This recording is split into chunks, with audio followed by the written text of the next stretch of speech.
네, 김치영입니다. 미국 대선이 끝난 이후에 시장 약세가 지속되고 있는데요.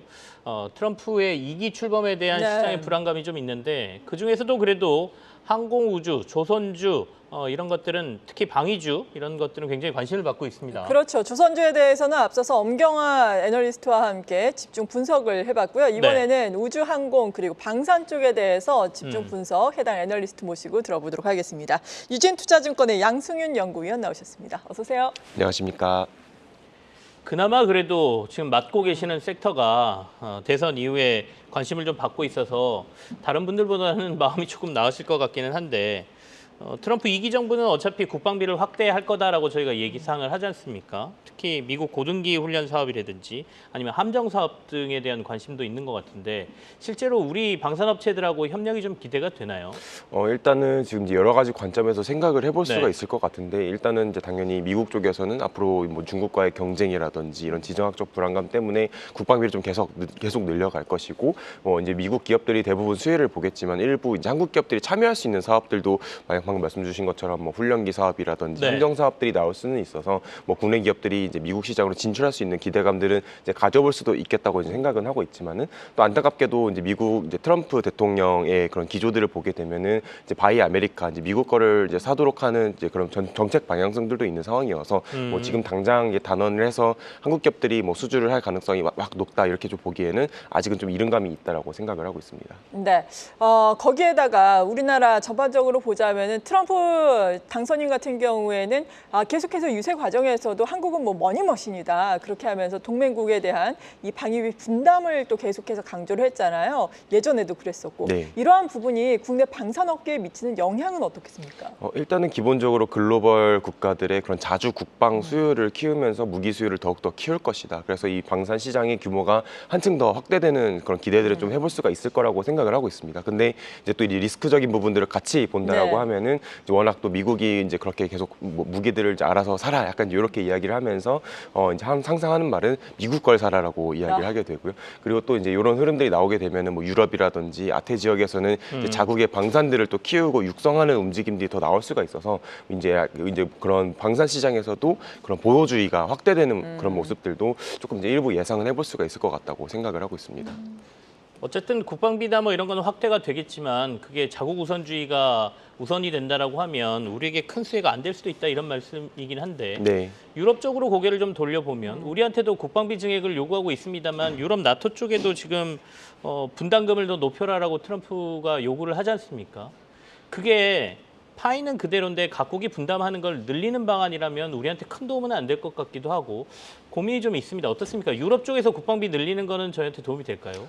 일단은 이제 유럽 쪽에서는 나토 국가들이 GDP 대비해서 방위비 한 2% 정도까지 지출을 하도록 미국에서는 요구를 하고 있고 실제 이미 많은 국가들이 그 수준까지 좀 도달을 해 있는 상황입니다. 이제 이거보다 더 높게 뭐 3%, 4%까지 올라가게 된다고 하면은 충분히 이제 한국이 또 접근할 수 있는 시장 규모들 결국 무기 수요가 늘어난다는 이야기니까 좀 기회는 있을 거라고 이제 생각은 하고 있고요. 근데 이제 저희가 제일 중요하게 봐야 되는 거는 뭐 이렇게 이제 국방비, 방위비를 늘리는 것뿐만 아니라 유럽 내에 있는 방산 기업들이 이런 공급망들을 어떻게 확보를 하고 생산 영역을 어떻게 키워가는가가 더욱더 중요하다. 왜냐면은 이제 아무리 이제 유럽에서 보호주의가 나오고 유럽산 무기들을 사야 된다 이제 이런 이야기를 나온다 하더라도 유럽 기업들이 대응을 못하면은 결국 한국한테 그렇죠. 흘러나오는 수요가 있을 수밖에 없기 때문에 이제 그런 그 공급망적인 측면들을 더 관심 있게 지켜보셔야 된다고 생각을 하고 있습니다. 네. 그리고 트럼프 당선인 같은 경우에는 또 중동 국가들에 대해서 수출 통제 완화를 주요 공약으로 내밀고 있는데 이렇게 된다면 중동 지역에서 우리나라의 또 방산 업체에 상당히 관심이 있고 사실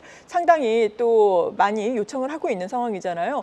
미국 제품과의 경쟁력을 비교해 봤을 때는 어떤지 궁금하거든요. 어떻습니까?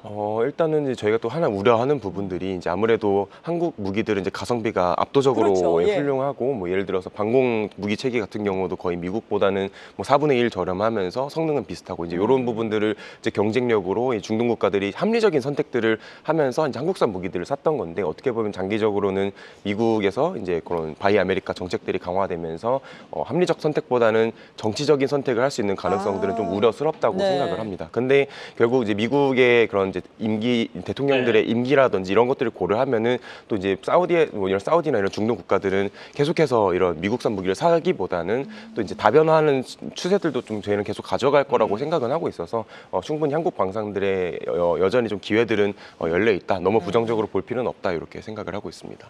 정치적인 부분을 제외하면 중동 쪽에는 우리가 충분히 승산이 있다 이런 말씀이세요. 가격 경쟁력이나 이런 데에 있어서. 자, 그러면 어쨌든 중동은 우리의 새로운 방산의 수출 시장으로 지금 급부상을 하고 있고요. 세계 각국도 방위비 부담을 늘리고 있으니까 환경은 나쁘지 않다라고 보여지거든요. 연구원님께서 생각하시는 국내 방산업체 중에 어느 업체가 제일 지금 나아 보이십니까?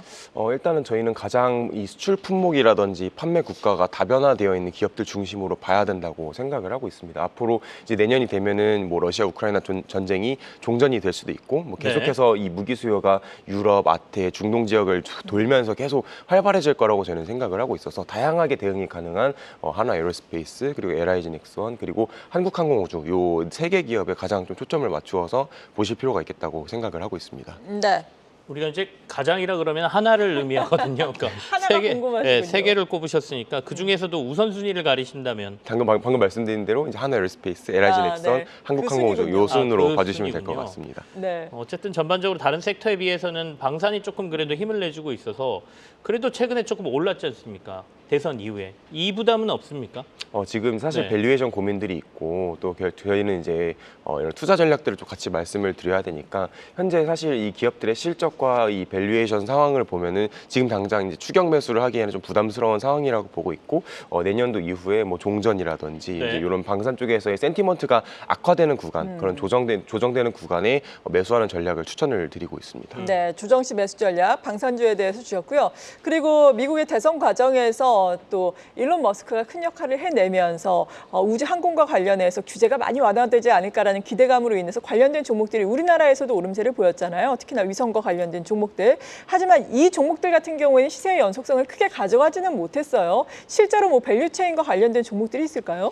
일단은 지금 이제 미국의 우주 항공 산업이 다시 한번 또 크게 성장할 수 있다는 이제 기대감들이 커지면서 이제 관련된 밸류체인에 속해 있는 그런 기업들을 좀 저희가 주목을 해보고 있는 상황이긴 네. 한데 아무래도 이 한국이 그 미국의 그런 우주 항공 쪽에 속해 있는 이제 포함되어 있는 밸류체인 그 자체는 좀 약한 부분들이 있다 보니까 한국도 이제 한국의 그런 자체 우주 전략들을 펼쳐가면서 그 수혜들을 좀 볼 수 있는 기업들 중심으로 저는 보실 필요가 있겠다고 생각을 하고 있습니다. 한국도 이미 이제 여러 우주 전략들을 내세우고 있는 상황이고 이제 아마 내년이나 내후년부터 자체적인 그런 위성 발상 수요들도 계속 늘어날 거라고 생각을 하고 있어서 이런 한국의 우주 전략에 맞춘 그런 투자 전략들을 가져가시는 게 오히려 저희는 중요할 거다. 그리고 이렇게 미국 쪽에서 우주 항공에 대한 관심이 커지게 되면은 뭐 이제 미국뿐만 아니라 유럽, 한국에서도 그 흐름에 대한 이제 궤를 같이 할 수밖에 없다고 네. 생각을 하고 있어서 저희는 계속 이런 이제 관련된 종목들 관심을 가지시기를 추천을 드리고 있습니다. 방금 전에 조금 설명을 하셨습니다만 어쨌든 지금 시장에서는 일단 트럼프하고 관련 있는 주를 찾고요. 그다음에 이제 머스크 관련 주를 찾는 거 아니겠어요? 테슬라하고 관련 있는. 그러니까 우주항공으로 생각하면 어제 이제 LG 에너지 솔루션이 스페이스X에 이제 배터리 공급한다는 이슈로 관심을 굉장히 받았는데 그렇게 보면 테슬라하고 국내 우주항공 산업에 관련 있는 회사들은 어디가 있고 뭘 주목해야 될까요?